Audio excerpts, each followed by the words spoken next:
When I share my story, it's about more than building an inspirational space for artists. I represent the creative spirit of the nation, the Choctaw Nation. I am our past. I am our present. I am our future. I am all of us.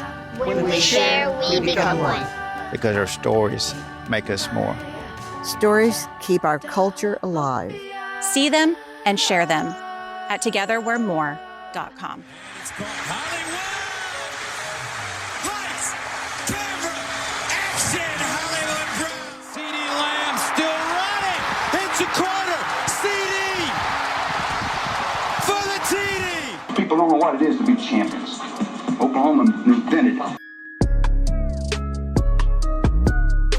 Hey, what's up, y'all? Alan Kenny, one of your hosts of Through the Keyhole, an Oklahoma football podcast. It is the dog days of summer right now. It is hot pretty much everywhere across the country. If you were in Oklahoma City today, that would be Tuesday.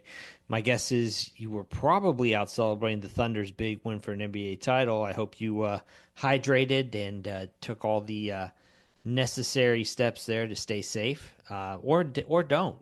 Have fun, really live it up, man. I mean, celebrate. How often do NBA titles come around, right?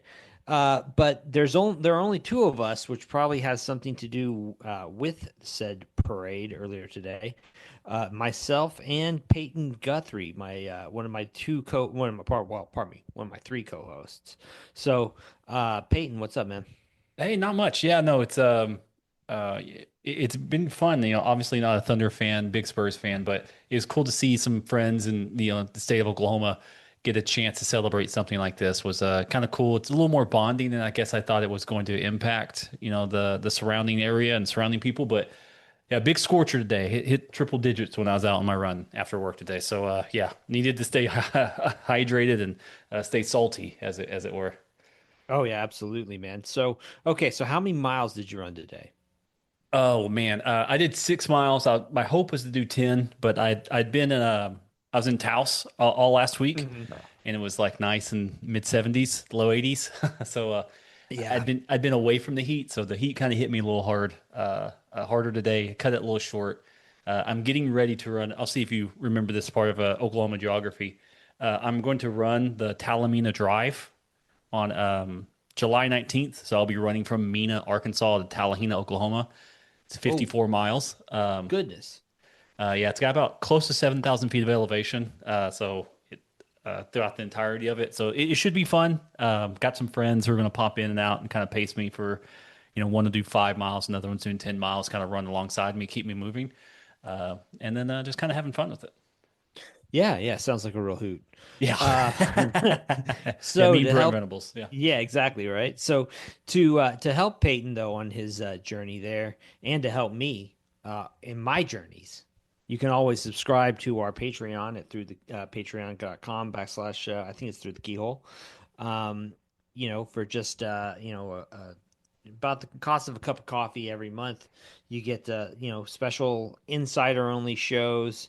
The occasional article with in-depth analysis, and you get to help support us, but you can also check out our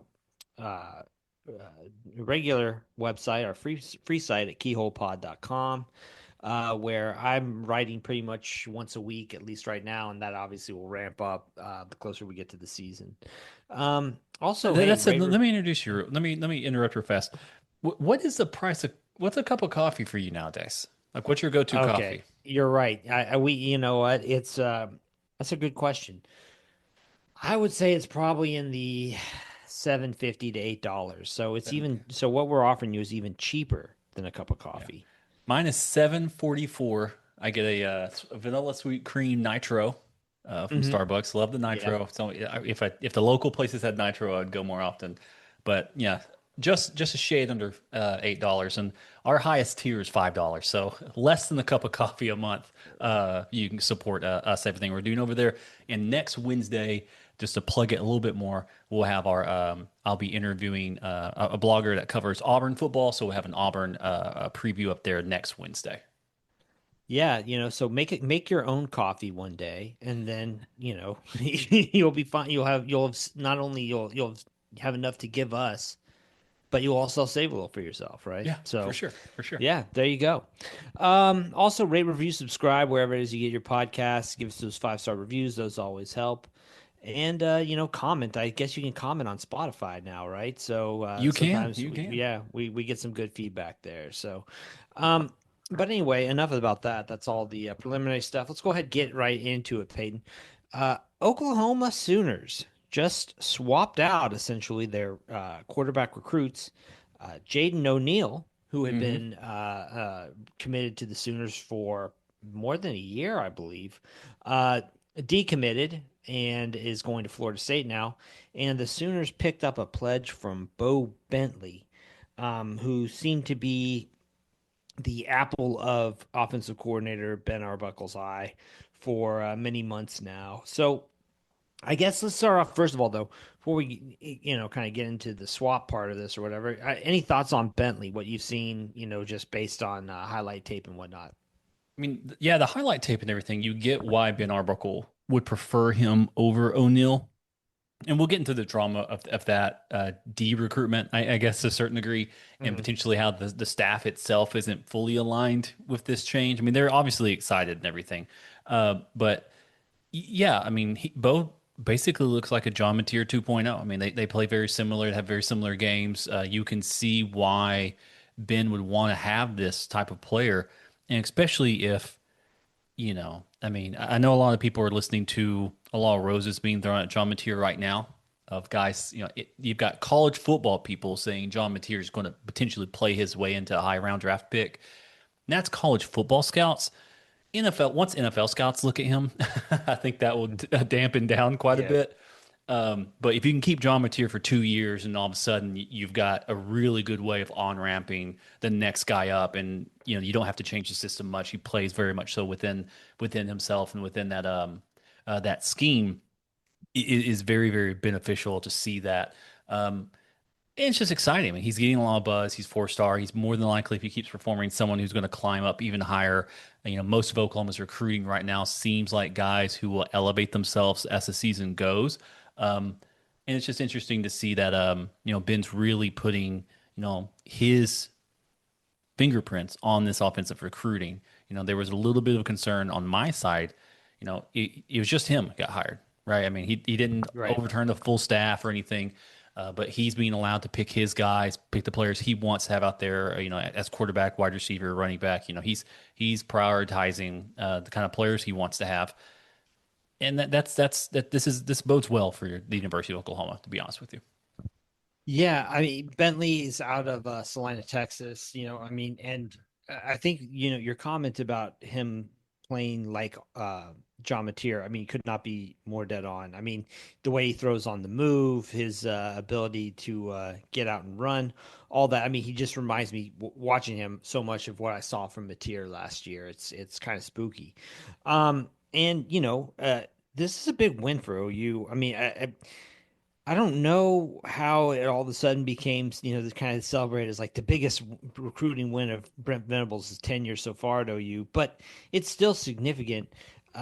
OU beat out LSU for Bentley's services, and he's a guy you mentioned. I think he's going to continue kind of elevating himself, moving up in all the recruiting rankings. Much like some of the guys that OU's had in the past. I believe Jackson Arnold, for example, is one who kept moving up. Now, that didn't necessarily bode well for how Arnold was going to do at OU, but it's still kind of a nice, a good evaluation, I guess would be the way to put it.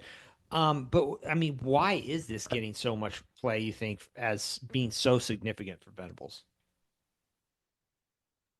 I mean, I think after 6 and 7, any big time quarterback who commits to the University of Oklahoma was going to be the guy who says, "Oh, we're reversing the trend," right? And then you beat out somebody who you beat out like an LSU team, which, I mean, to be honest with you, if you're a quarterback, LSU's got a pretty decent track record recently. You're going to have good wide receivers. You're going to have a lot of NFL talent around you to do that. So being able to do that, being able to beat out a team of that nature for this. Yeah, like I said, it bodes well for University of Oklahoma. It bodes well for Brent Venables. It just shows that maybe the hemming and hawing of Oklahoma is on its deathbed may have been somewhat hyperbole, right, on that side of it, and that would have been regardless. Let's say Oklahoma goes 4-8 next year or something like that. Oklahoma is a brand, as a university, as a moneymaker, as a revenue generator. It's going to be able to pull in players they want to pull in, almost regardless of who the coach is. But from a vibe check, it's good to have it. And it's good to have him immediately start, tweeting out publicly, like trying to get other players to follow him to Oklahoma, stuff like that. You get like a strong leader in that class, which O'Neal had rightfully kind of backed off on once Oklahoma cooled on him as well. So it's a good to get you like your crown of your class put together. And and you kind of mentioned it. People were kind of saying, "Hey, this is the biggest one." I believe when Jackson Arnold committed, he was not as highly rated. I mean, obviously he wasn't a 5-star quarterback at that point in time. Same thing, kind of like a PJ Adebawore. He climbed up those rankings, and Oklahoma was able to hold on to a player they identified very early. This is a different thing where it's like everyone kind of knows this is a top 10, top 5 quarterback, and you're fighting for him at that point in time. So Oklahoma was able to fight off some people to hold on to him. And, it again, like I said, there's a scheme fit to it. There's a personality fit to it, potentially culture fit to it, that, that Texas, West Texas kind of gunslinger mentality that Oklahoma has thrived under, since 2000. Yeah, and LSU, it appears, has kind of moved on to other targets. So, Yes. by all accounts, I think OU feels pretty good about how they stand and the level of commitment that Bentley's making to them. So, good signs there. But let's talk a little bit about Jaden O'Neal. Brady brought this up, a couple weeks back, about, do I feel bad for O'Neal? And I guess, in the sense that, he had kind of, it sounds like he really, really wanted to go to OU, and he had that kind of in his fingers. And well, I mean, he all of a moved sudden to Oklahoma. Yeah, exactly. Yeah, exactly. He moved from California to Oklahoma, and the rug kind of got pulled out from under him to a degree here.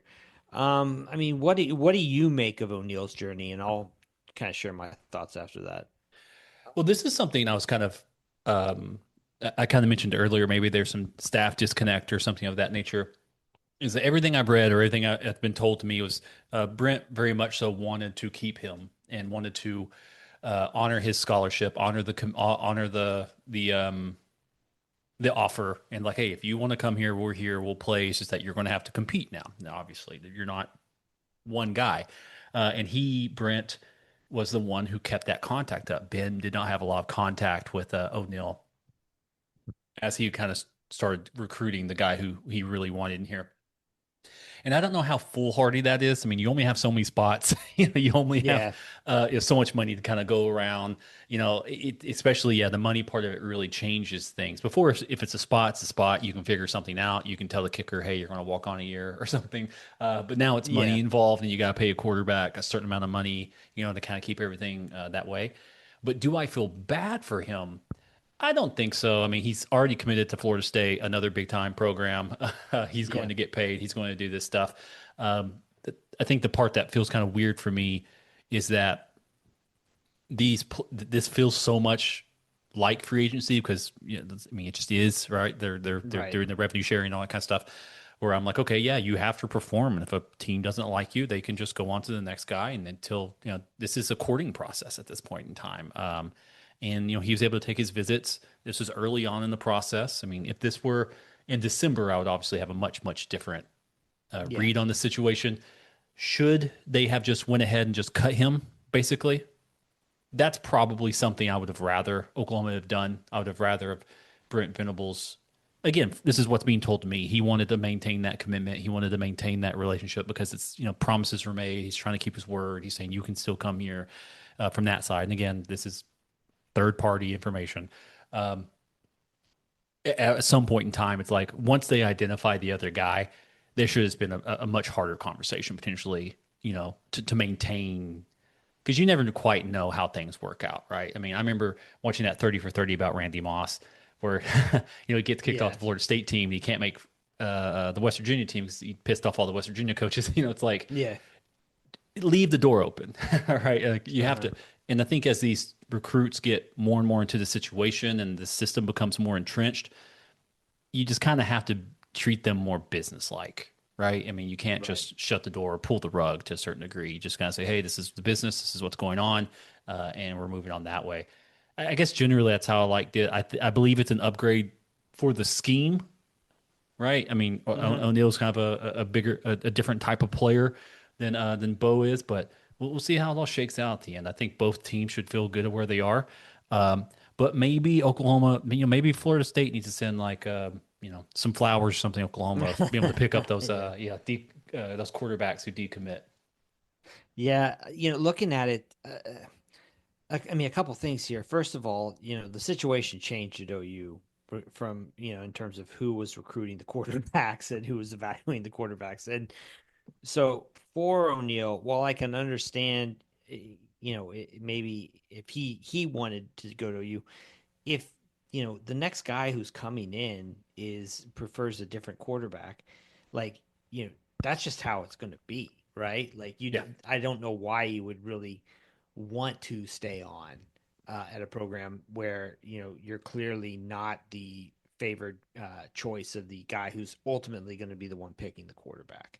So that part of it, I mean, like this is better for O'Neal, and I mean it's not good for anybody in that case to hang on just because we offered this kid, we made this commitment to him. I mean, that's not going to be beneficial to anybody in the long run. As for Brent wanting to keep that door open, I mean, that's also kind of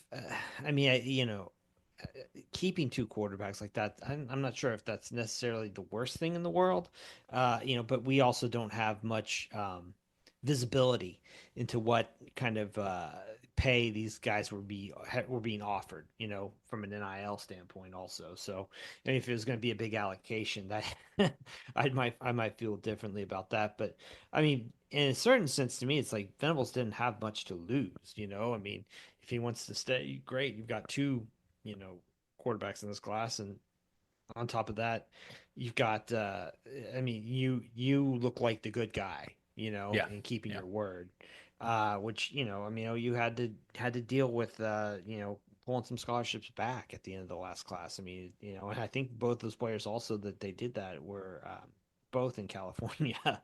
So I mean, again, there's the California connection here. That's where Jane O'Neal's originally from. But at the end of the day, if the coach isn't all in on you, I think you gotta go somewhere else. I mean, to me, it just doesn't make a lot of sense to do anything otherwise.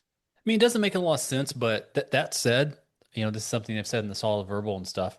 You get a transfer. Yeah. You can try it out. Doesn't like, you can leave. Exactly. Right. So it's not like you're stuck on that. That said, having a quarterback, like, again, I don't know O'Neal's personality or him as a person, but I can only imagine having O'Neal, like you said, not being the favored son, and then also having Michael Hawkins tweet every day about God about that going on. It seems like a lot of drama that potentially would happen in this quarterback room when everything's kind of coalescing around a different player. So like you said, best on both sides.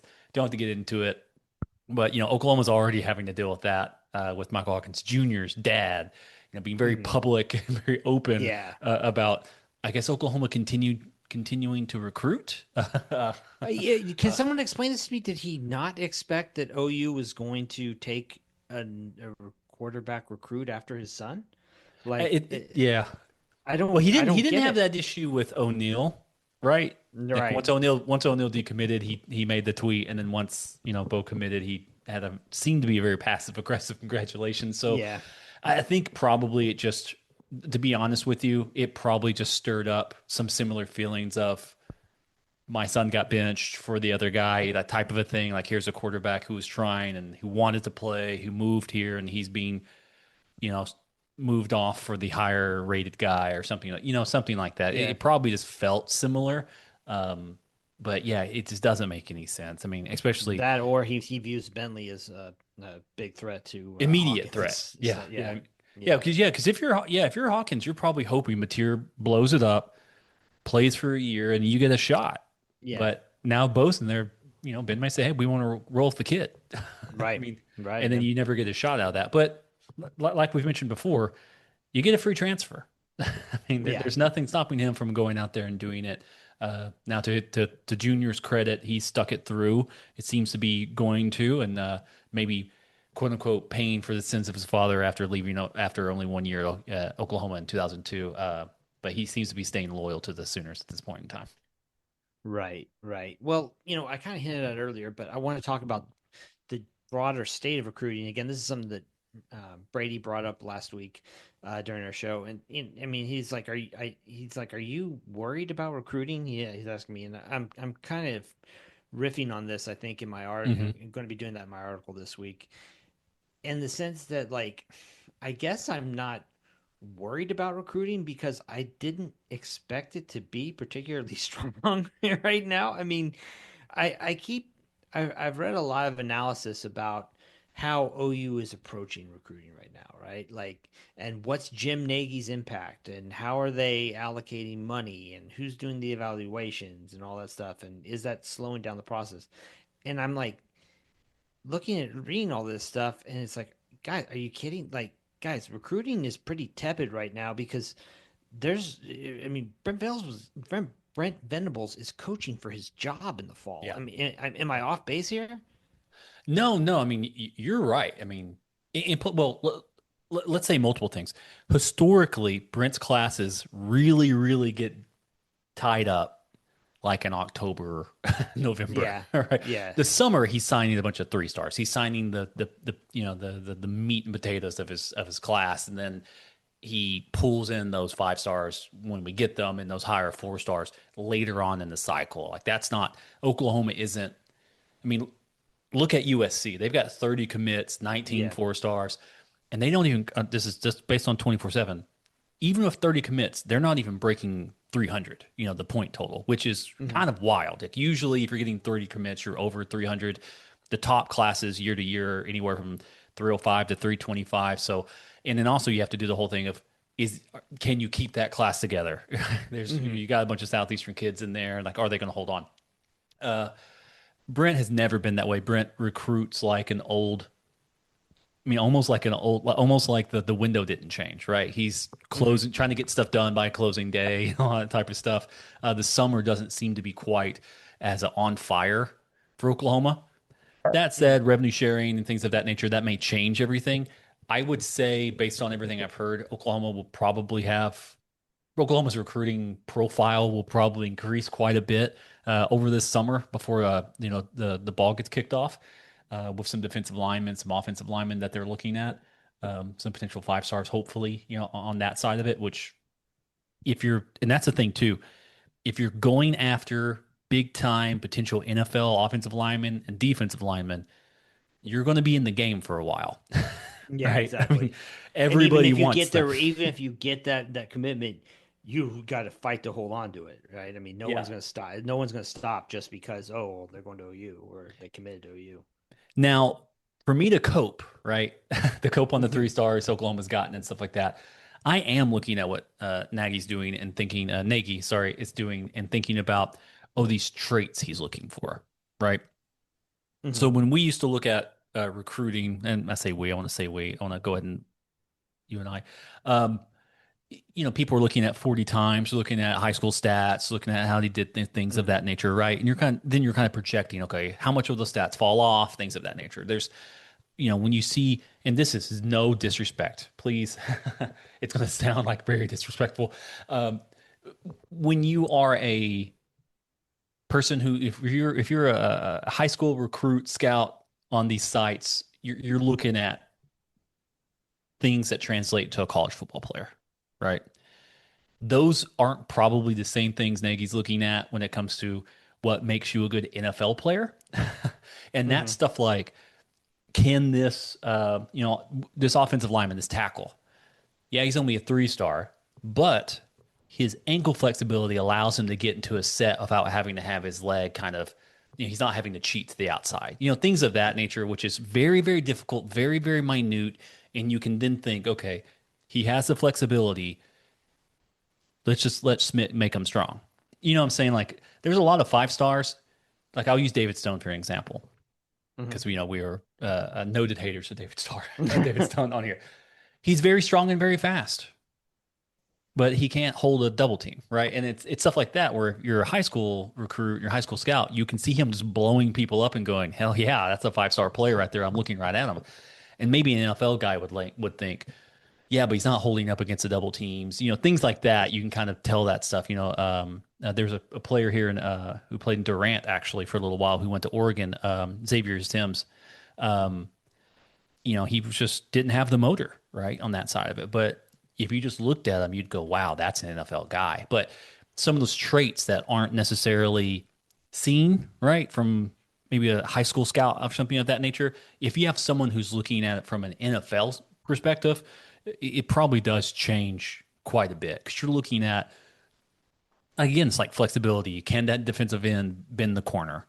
I'm seeing some stuff where defensive end is like bull rushing the tackle on a one-on-one thing and everyone's freaking around. I'm like, yeah, but like, how often is that really going to happen?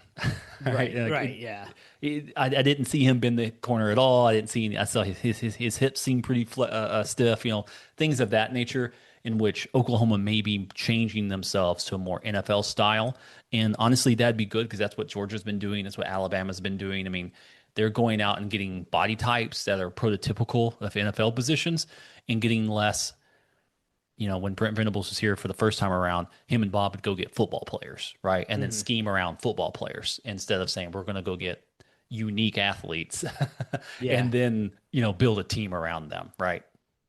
Right. And I get what you're saying. I guess the question becomes, like, first of all, is that a smart way to build a college football program? Because the other thing that doesn't necessarily add up here is that you would think, the way you're describing it trait-wise, that these coaches are looking at nothing but developmental projects, or that's what they were doing at Bama and Georgia, is they're only looking at like developmental guys, and we know that's not true, right? I mean, they're not just finding diamonds in the rough. I mean, are you ready for the new era of sports in Oklahoma?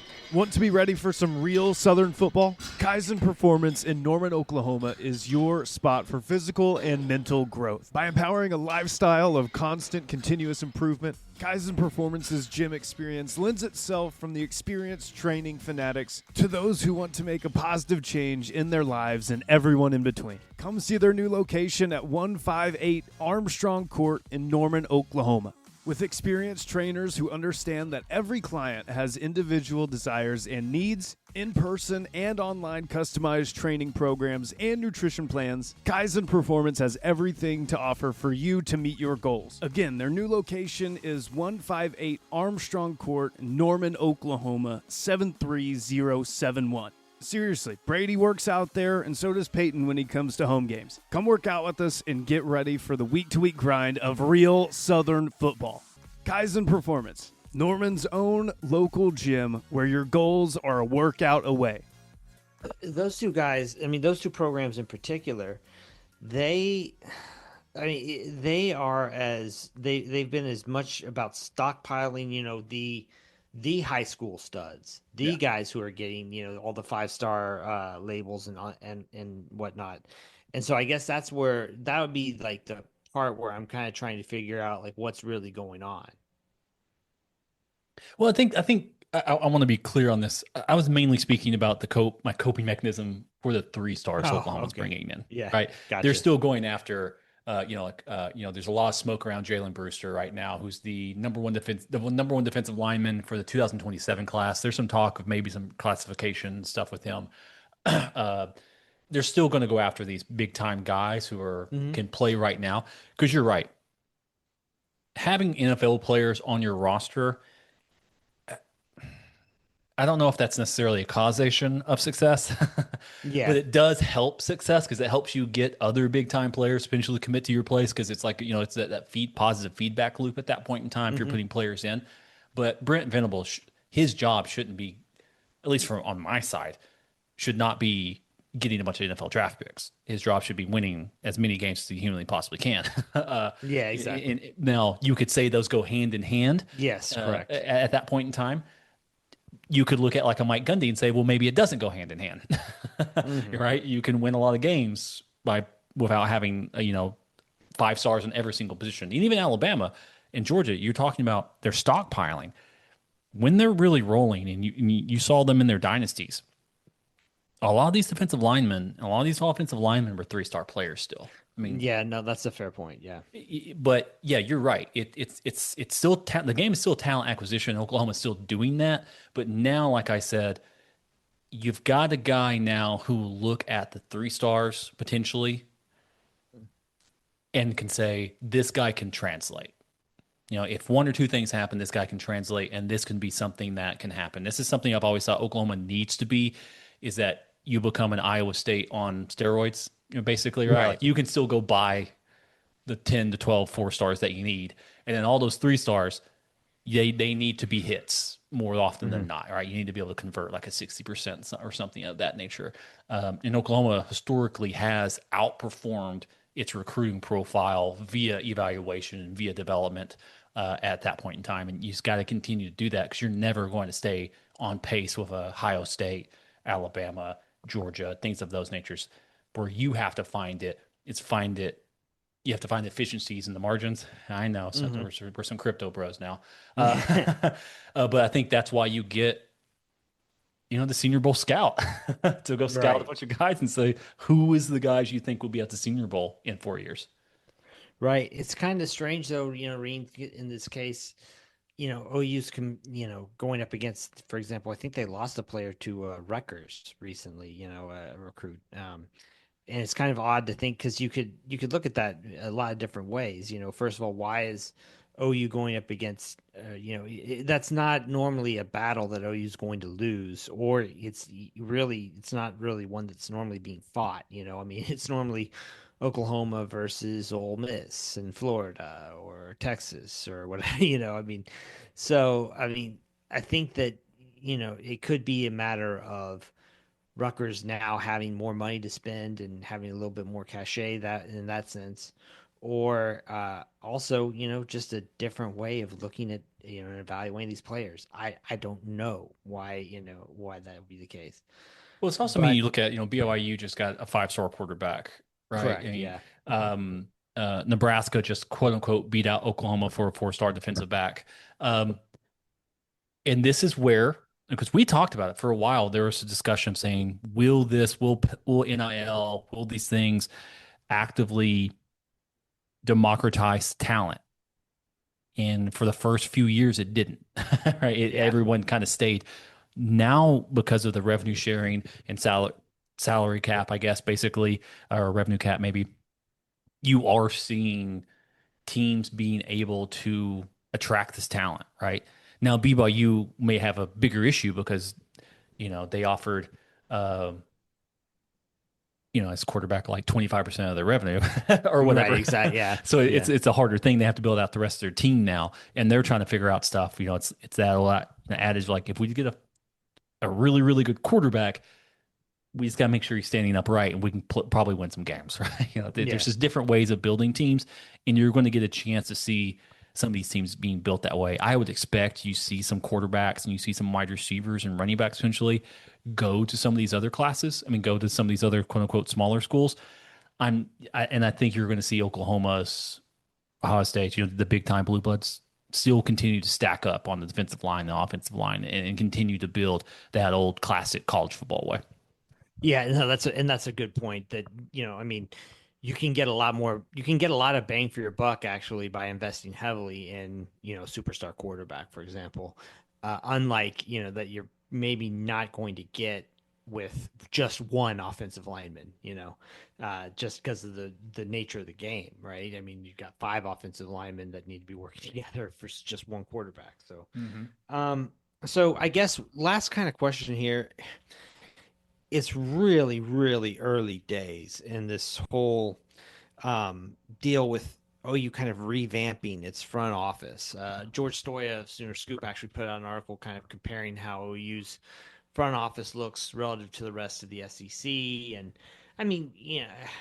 I guess maybe from a credential standpoint, they stand up, stacks up fairly well.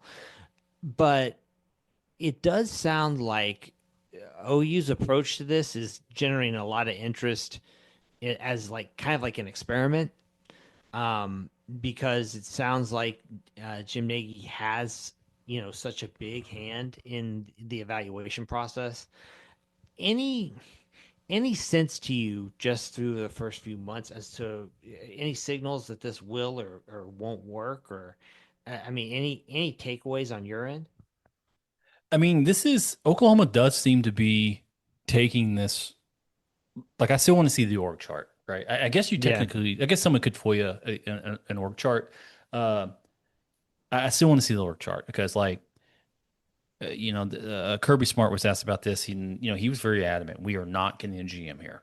Right. We are going to continue doing things the way we've been doing them. Well, we've got other staffers and stuff like that, but we are not getting a GM. He was not about hiring his own, another boss potentially, Right. On that side of it. So there are two different ways of doing this. Do you continue to hold this old fiefdom that college football used to be with the Barry Switzers, with the Nick Sabans, with the Kirby Smarts, where they ran that program, that school, basically. And there's pros and cons to that, obviously. You can win a lot of football games, you get the right one, or you can get an Urban Meyer, or you can get a Joe Paul, or you can get some people who will win, but there's a lot of stuff in the closet you don't want to have to deal with, right? And you don't drag them out because they're untouchable. Or you can develop this more quote-unquote professional style, and the parts become somewhat replaceable. And I think that is where Oklahoma is moving towards, right? Like, I don't believe Brent Venables to be a top-line head coach at this point in time. Now, he could become one, I guess. I don't think what he's shown he has, I don't think he will be. He would have shown something by now if he had the ability to kind of figure this out fully. Can Oklahoma support him and support the program and find players and do, Oklahoma's blue blood's got a lot of money. It can field really good football teams. And, Gene Chizik won a national championship. So, I mean, you can get it done with any head coach. I don't want to besmirch the Barry Switzer, but, Dallas Cowboys won the Super Bowl. Right? I mean, if you build a team, you can get it done. Do I think he potentially is a good evaluator, a good team builder, stuff like that? I think so. But from like a head time coach making these decisions, I think maybe he's a little. If he could be a little more morally flexible, I guess that would probably be good for him instead of being like so cut and dry. The returns on this will be very interesting to see because Oklahoma seems to be the only one. I won't say the only one. They seem to be one of the few who are like going really, really into this model, right? Stanford's doing something like this, but I don't know how much Andrew Druck is like really cutting tape and all that type of stuff, right? Yeah, right. I mean, the face of that program. Yes, exactly. He's more of a managerial type as opposed to really getting in the weeds with the program that way. And he's going to be able to hire people like he obviously hired the interim head coach. That's because of NFL connections and all that type of stuff. He's going to be able to bring in coaching talent in which like a Nagy may not be able to, right, at that point in time. But will be very interesting to see what happens if you offload what is historically the biggest part of being a head football coach in a big-time university, which is recruiting, right? I mean, I guess recruiting and boosting, right? Those are the two biggest things you got to do. It's politicking all the way through. And if you just say someone else handles that, that will be very interesting how that goes. Now, potentially you get like a Hugh Freeze situation where you can't get the coach off the golf course, but it will be interesting to see how it works out. Have I seen any early signs of it not working or that it is working? I honestly, it's just too early to tell. Yeah. Do I think this is something that's smart long term? I think this is the correct thing to do long term. I think this is why Oklahoma was biding its time. I think this is why Oklahoma didn't go full into the collectives and everything as much as the other schools did and didn't front in a lot of their stuff like Texas Tech, Missouri, Ole Miss. I think this is why Oklahoma is adopting this thing and why, you saw Joseph Castiglione talk about CBAs and, all these types of stuff. Like he is really moving forward to saying we're going to have a financial salary structure with contracts, XYZ in the future. Like this is something that's going to, and Oklahoma is trying to build something that will be able to sustain long term. Now that said, you could say Oklahoma missed a chance, right? There's like a 3-year window where if Oklahoma decided to spend money like Ole Miss, they could have won the national championship potentially, right? I mean, it's like if they decide to put all the chips in, but you could tell Oklahoma's wanting to move with the idea of saying this is a 10-year, 15-year, 20-year thing we're planning for, right? Especially if Josie is getting to the point in time to where maybe the moment he launched like the school for ADs or something, I'm like, oh yeah, he's not here for much longer. Yeah. Right. Yeah. Yeah. Like you can tell he's maybe wanting to set it up to say we're moving there's a different timeline happening here at the University of Oklahoma. Right. And I think that that's one of the things that I find interesting is that I think a lot of people, if you were looking at what OU's doing right now on its face, you'd be worrying, okay, they're not, OU's broke. Or like, this is about how do you stretch a dollar, right?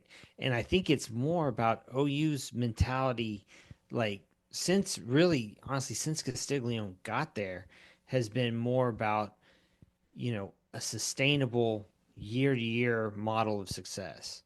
And that's what OU's produced, up to the past 3 years since he's been, with him as running the show. It's been as stable and as consistent of a winner as you can get.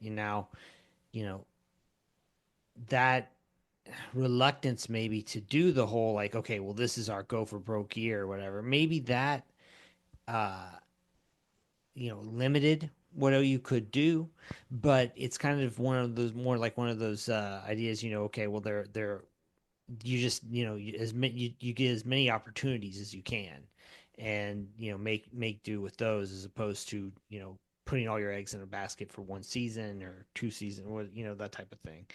Um, I and I think that's more what OU's going for here, right?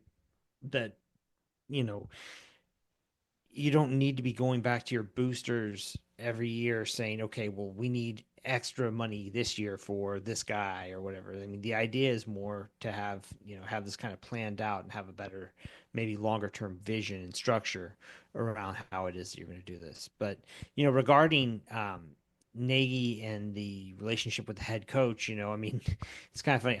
My guess is that much like you bring in people who might be working with a new hire you make, uh, I think that Nagy would potentially have like an advisory role in that type of situation, or, um, kind of a, hey, do you have any idea on people that you really like that you think that would be good for this role, that type of thing.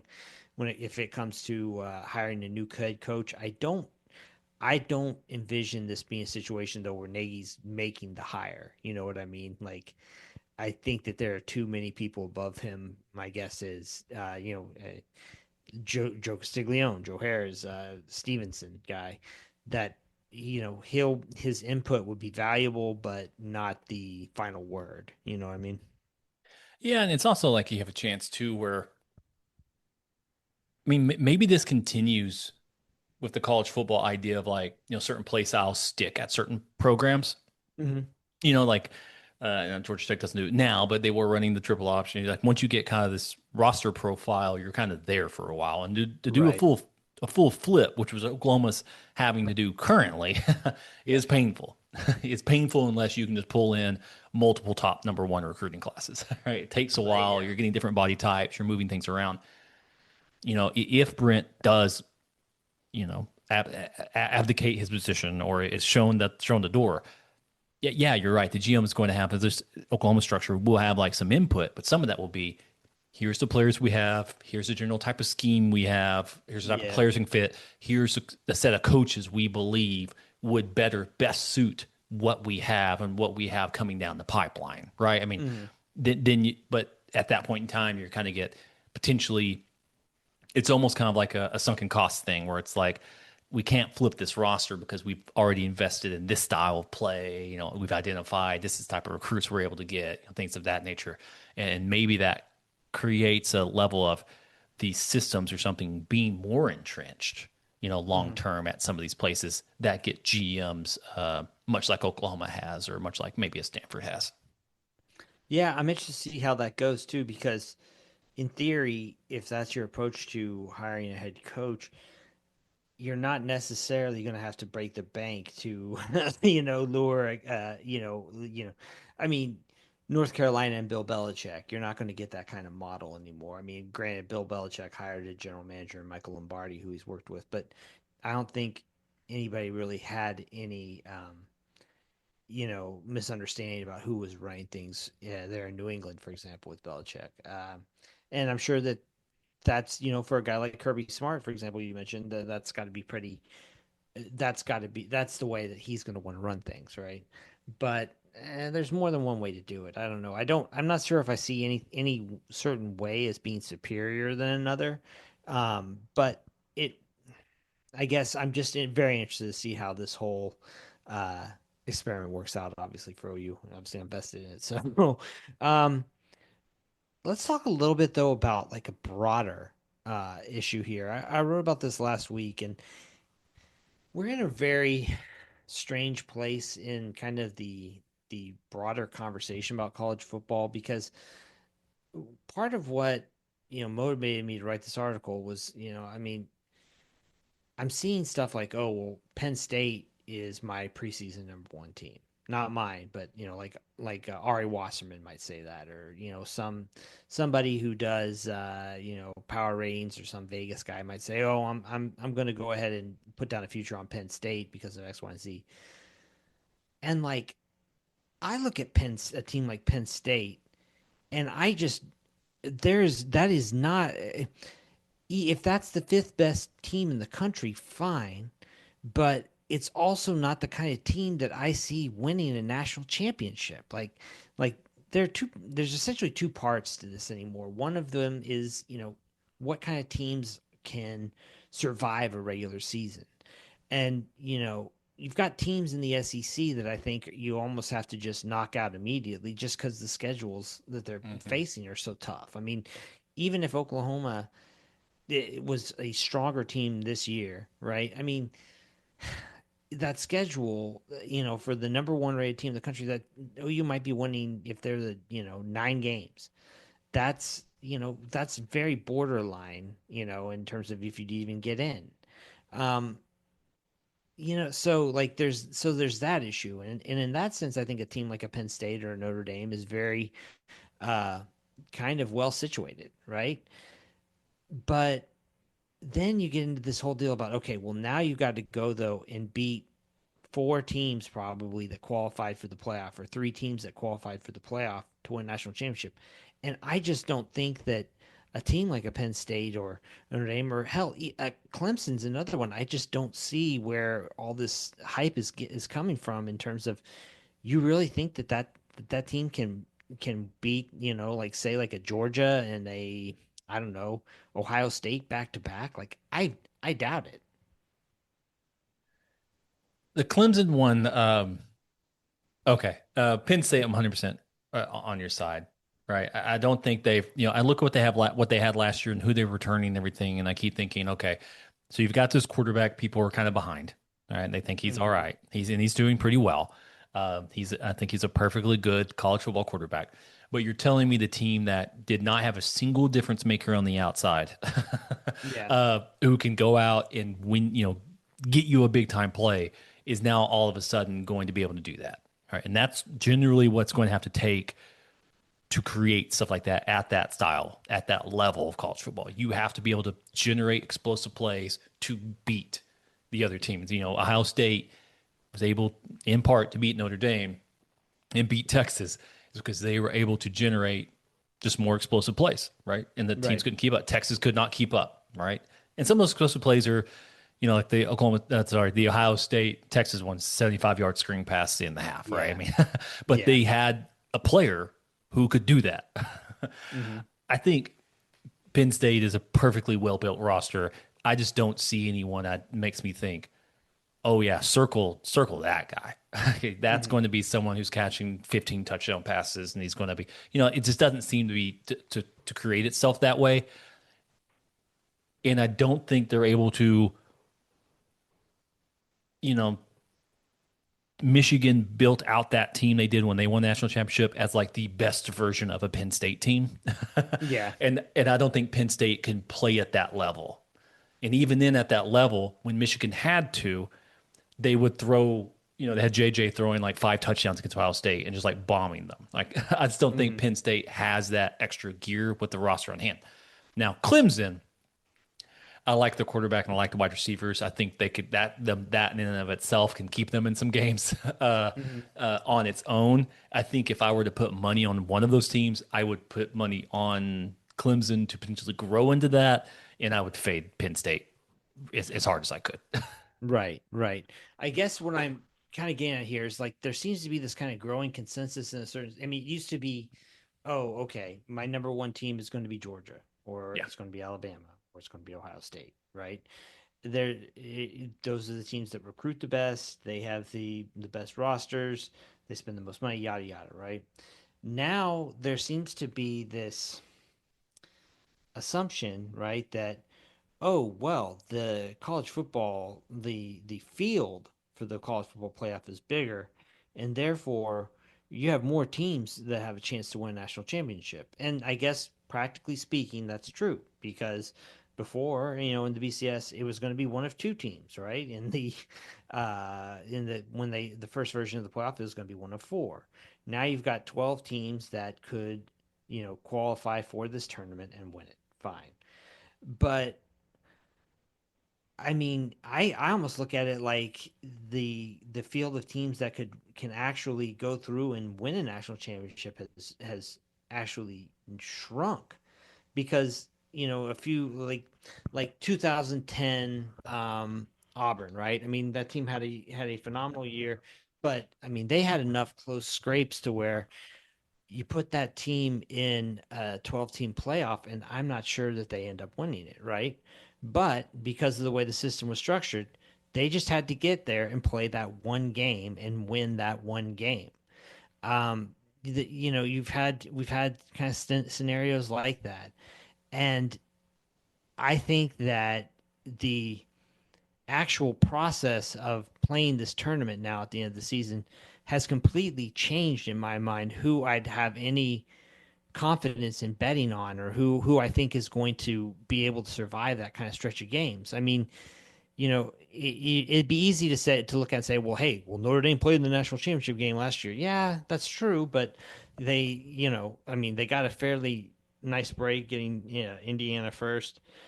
They got a hobbled version of Georgia, and they really never threatened Ohio State in that national title game, right? I mean, it's just I just don't see this process growing the number of teams who are competing. I think that the number of teams has probably shrunk. Yeah, I mean, it's strange to say it because I believe I lean on you being correct. Now, obviously, access is widened to where it's never been larger. And as you widen that access, you have to win more games. And then you look at the actual strength of these teams, the roster composition, and you say, okay, how many teams can win? Was it 4 games, 3 games? Like how many teams can do that, right? And that number gets smaller and smaller and smaller, right? You could say how many teams can win 1 game, right? Like now you had to win 12, right? Like you saw Oklahoma State get frozen out of the national championship in 2011 because they didn't go undefeated. Yeah. So I mean, maybe that changes a little bit, but it's like, okay, could the Oklahoma State team win 4 times against Alabama? If they had to go against Alabama, then next week they go against LSU. I mean, like they would have to run the gauntlet at that point in time. Could they have done that? Did they have enough talent on the roster? And maybe they did. That was a very talented team, and very opportunistic team defensively. That said, I think it does widen ever so slightly because before it was you had one team that I think everyone could identify saying, okay, Georgia's the one who's going to go, who'll play. Now, okay, who's going to be on the other side of the docket, right? Yeah. And that might be 2 teams.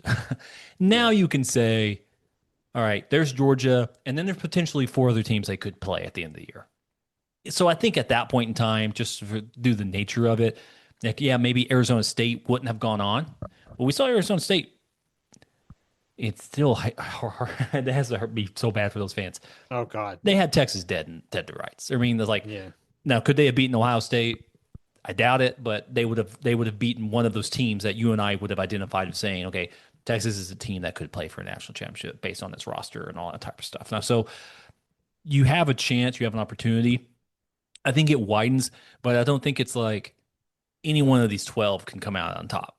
I'm still like any one of these 4 could play for a national championship. And if the one I think is the best one gets there, they're going to win. Yeah. Right. Right. Like the moment Ohio State played Tennessee, and I was like, and I think the entire world said, oh, okay, they've decided to play like how they should have been playing.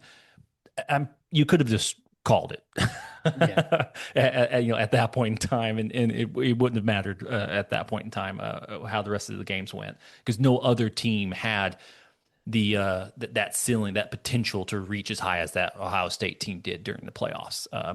Texas got close, obviously, but that's their own issue. So potentially why I think Sark might not be a top tier head coach either, managing that down to down, play calling. So yeah, I mean, I think it's widened some, but I think the door's just cracked open. I don't think the window's open. I don't think anyone's walking in and like Boise State's not walking through there and like running the gauntlet and all that type of stuff. But I do think it's the window's opened for Texas, Ohio State, Alabama, Oklahoma, Georgia, to have more cracks at it instead of necessarily just being 2 of those teams. Yeah, I mean, I guess the ironic part of this to me, though, too, is I'm sitting here saying all this, is I also realize, like, the teams that are at the top of the sport right now, right, the teams that are considered to be, your perennial powers, your Ohio States, or, I mean, this is probably the weakest that group of teams has really been relative to their historical standards. I mean, like a Georgia, I mean, is probably, not the and I think that what we're seeing to a degree is, some of that depth that a program like Alabama or Ohio State or Georgia had getting, funneled down and spread out a little bit across the rest of the college football, right? But I don't know if the effects will be such that their overall superiority will be compromised. You know what I mean? If that makes sense. So what I envision happening is that regular seasons get more, maybe a little bit more competitive. I mean, I kind of agree that we maybe have seen the end of the undefeated national champion, but that those teams will continue to, like Ohio State last year, assert their dominance once they actually do get into a playoff scenario. But I mean, I don't know. I mean, look at it this year, for example. I mean, Texas is considered the preseason number 1 team by in a lot of circles. Yeah. I don't look at Texas's team. I mean, Texas probably has a worse team this year than they had last year, right? I mean, yeah, I mean, it's the same thing that you mentioned earlier. Texas has, it's easy to put them as number 1 for the talent they have, which may be less than what they had last year, but the talent they continue to have via the complexity of the schedule they'll have to navigate. Right. It puts them in the best position to do that, because if they go 10-2, if they go 11-1, they'll have beaten enough teams to be, up there, right? If Texas goes 11-1, I mean, Texas has a couple of games on their schedule. Like if they beat Ohio State, they beat Georgia, they beat Oklahoma, I'm good enough to say, okay, yeah, who cares about their schedule being easy? They beat the teams they needed to beat at that point in time. Go with God.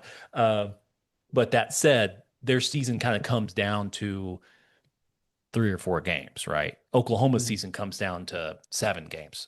That's the harder part when you're having to play these style of games. Now, you mentioned like odds and Vegas people, it's like that.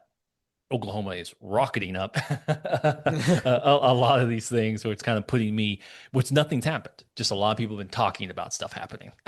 That will be kind of interesting to see how they handle it. But I think that the point maybe you're getting at is the sport has never, to me, hasn't felt this wide open in a while, and it's due to the top teams not having outpaced or lapped the rest of the competition. Yeah. Like Texas is a head above the rest, some other teams. They're not head and shoulders above the rest of the teams, right? like Georgia was a few years ago. Alabama was historically under Saban. Yeah. These are teams where you go, that's the best team, but yeah, sure, they could lose 3 games. Like I could see it. Right. Yeah. I mean, I think that what it's kind of a recipe for is maybe more chaos in terms of the week to week and more but more longer term stability or longer term dominance. It could end up being what we end up seeing. Yeah, it's college basketball now potentially. Yeah, right. Yeah, you see Duke lose a couple of games, but you're like, they're still the number 1 team. Yeah, they just had to play more teams, right? I mean, at that point in time, so it will be interesting to see.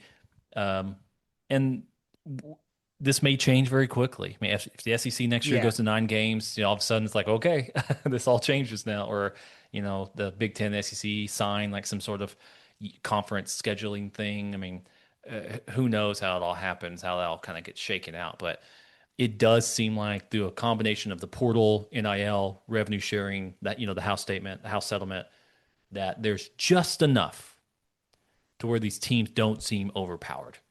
Right. I look at Texas and I can see and I can their offensive line, and I can talk about their defensive line a little bit. Georgia, I'm like, okay, do they have a quarterback? Do they have any wide receivers? So Alabama, same thing. Now we're being told that the guy they got is the guy they tried to get last year to supplant Milroe and all that type of stuff. I'm like, okay, that's you saying that. if they really thought that, they would have got him. They would have just paid him. It's like things of that nature where it's you're trying to figure this out. And like the SEC, I can poke a lot of holes and I can walk my way into Oklahoma being at the top. Not too hard. Because you talk about OU winning 9 games and potentially being in the playoff. If Oklahoma wins 9 games, they are in the playoff because the teams they would have beaten to get the 9 games would have knocked off a lot of playoff contenders, and would have put them in that spot to be in a lower seed, obviously, but would put them in a position to get in there at that point in time. Should be playing these other strong teams, but you look at Missouri, look at Ole Miss, these things where these teams. Who are these teams? It's one of the reasons why I'm doing the Patreon thing, this summer conditioning. Like, who the hell is Missouri going to be? Who's Ole Miss? Yeah. You don't know what's going to happen with these teams at that point in time. So that part is interesting, and it's why there's a chance for a lot of teams to feel some hope, feel some excitement. Yep. Yeah. No. If you're a team like Florida or something. South Carolina, you're probably thinking we got a quarterback. There's some downplay. If you're LSU, like sneakily, yeah, you're right. If you were to put a gun to my head, I'd probably put LSU as my number 1 SEC team. But they're kind of what are they like 3, 4, something of that nature. There's some historical value of Georgia and Alabama kind of holding on to that. But I like their quarterback better than everyone else that those teams are trotting out. So it just depends if Brian Kelly can keep his foot on the gas, I guess. Yeah, interesting. Well, we covered a lot of ground here, man. What else? What did we miss? What else do we need to talk about? Anything? No, I think we've done pretty good, especially for a 2-man job here, trying to get it done. Bouncing back and forth. It felt like a good casual conversation, not as chaotic as usual. This felt pretty good. I do want to say, listeners, if you've hung around, thank you guys so much. Again, check us out on patreon.com/throughthekeyhole. Hey, you can join. I think there's like a membership thing where you can join for a month for free to see if you like some of the stuff we're putting out. We're trying to put stuff out on the off season. It's the hardest part, kind of keep us. Was it like 10 more weeks or something, 9 more weeks until college football? Yeah, it'll be a little bit. And if you're listening to this, this gets posted on the 24th of June. I'll be in Hayward, Wisconsin, July 2nd through the 5th. So I'll be there during the 4th of July. If you know anything to eat around Hayward, let me know. If not, I'll be interviewing David Anderson, the founder of Famous Dave's. He's going to be barbecuing us some stuff. It's a barbecue chain out in the Midwest. So hopefully get some good barbecue. But if you guys know anything else, like some good cheese curds, I guess, let me know. Yeah, I'm familiar with Famous Dave's. Pretty good burnt ends. That's kind of what I mean. Look, it's not Oklahoma Joe's or whatever, but yeah, good burnt ends for a chain restaurant. Yeah, good enough. Exactly, better than most. So, anyway, well, I guess that's gonna wrap it up then. Thanks a bunch, y'all, for hanging with me and Payton here, just two of us. But Brady and Matt will be back probably soon. I don't know soon. how. Yeah, I mean, I don't know how long this Thunder hangover will last, but we'll we'll see how it goes for him. But again, rate, review, subscribe wherever you get your podcasts. Sign up for the Patreon. Hit us up on Twitter or wherever, however it is you feel most comfortable interacting with us. We love to hear from our fans or people who are not fans. We like to hear from you too. That's all right. We can take it. Go ahead, do your worst. But for the rest of Through the Keyhole for the crew, I'm Alan Kenny signing off. Take it easy, y'all. And I guess, you know what? I'll go ahead and do it. Boomer. Sooner.